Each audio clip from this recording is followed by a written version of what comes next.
Next up po ay ang Chinoy Actors of the Philippines, CAP.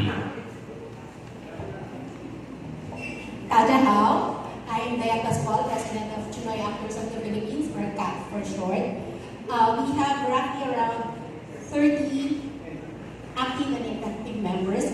Actually, we receive applications every day. Kaya lang po, since our guild po does not collect membership fee, medyo strict po kami sa screening ng mga members namin. So we have to make sure na all members can speak Chinese, Hokkien, Mandarin, any of the two.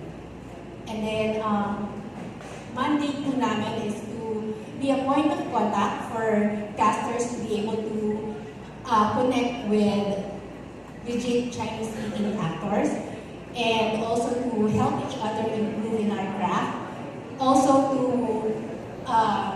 showcase the talent and cultural heritage of Chinoys. Priority issue would be the implementation of EGL. We would like to be able to explain it further to our members para mas maintindihan po nila kung yung mga rights nila, especially sa time ng work. Thank you. Thank you.